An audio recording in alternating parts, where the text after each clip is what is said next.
Ici Sang Silby Group, Sansos. Nous vous informons rapidement du conflit Thaïlande-Cambodge. Je suis Sakaeyu. Le 2e bataillon d'artillerie royale thaïlandais tire des obusiers M1098 de Sakaeyu vers les positions cambodgiennes, dans la province d'Oromeanchi. Depuis l'aube, l'armée cambodgienne bombarde continuellement 4 provinces frontalières thaïlandaises, Buriram, Surin, Sisaket et Ubon Ratchathani. Des affrontements se poursuivent depuis 2 semaines sur 12 sites dans la province d'Oromeanchi. Actuellement, des camions de secours cambodgiens parcourent les villages pour distribuer de la nourriture. On voit ici des habitants des villages cambodgiens suivre les camions pour obtenir de la nourriture. C'est la province d'Oromeanchi. Il existe une zone criminelle au Cambodge. Récemment, à cause d'une vaste attaque aérienne de l'armée thaïlandaise, cette zone criminelle a été complètement incendiée. On ne sait pas encore s'il y a eu des victimes, mais il a été confirmé que les bâtiments ont été détruits. Cela se passe dans la région de Phua Phet. On voit des Cambodgiens fuir depuis Phua Phet, qui se trouve juste à la frontière thaïlandaise. C'est la région de Ursa. Les Marines thaïlandais ont intensément bombardé un bâtiment abritant des troupes cambodgiennes. L'armée cambodgienne a abattu un drone thaïlandais dans la province de Surin. Et voici la vidéo publiée. C'est la région de Tratu. On voit que les routes de Tratu ont été endommagées par les bombardements de l'armée cambodgienne. C'est la gare de Tratu.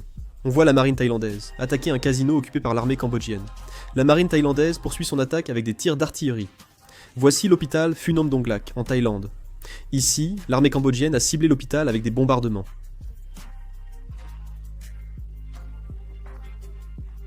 Par la suite, les opérations chirurgicales ont repris. Et heureusement, aucun patient n'est décédé. Voici les forces thaïlandaises.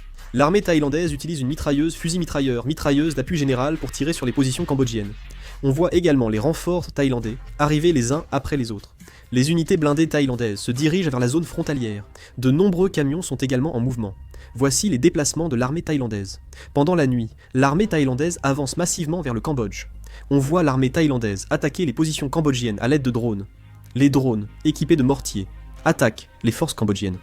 Voici les forces cambodgiennes.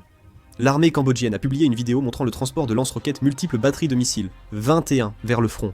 Voici un centre d'entraînement cambodgien. Ce sont de nouvelles recrues qui viennent de rejoindre l'armée. Après 2 semaines d'entraînement supplémentaires, elles seront immédiatement envoyées en première ligne. Des soldats thaïlandais abattent des Cambodgiens et prennent leurs insignes. Un soldat thaïlandais publie la photo pour se vanter. 10 insignes visibles, donc 10 soldats cambodgiens tués. Ils ont aussi récupéré 2 radios. Le porte-parole de l'armée thaïlandaise a déclaré que l'armée thaïlandaise est prête à faire face aux attaques de roquettes à longue portée du Cambodge, et que la population n'a pas à s'inquiéter. Le général Wonthai Subari a répondu mercredi soir aux informations selon lesquelles des canons à longue portée PHL-03 auraient été déployés à Han Phung Tuju, au Cambodge. Ce déploiement avait été brièvement mentionné plus tôt dans la journée sur la page Facebook du commandement de l'armée thaïlandaise. Le général Wonthai a affirmé que le Cambodge n'avait jamais employé de roquettes à longue portée, et que les PHL-03 chinois seraient interceptés par la défense aérienne thaïlandaise. Le Cambodge accuse l'armée thaïlandaise d'avoir utilisé du gaz chimique, ce que la Thaïlande nie fermement, qualifiant l'accusation d'infondée et non prouvée.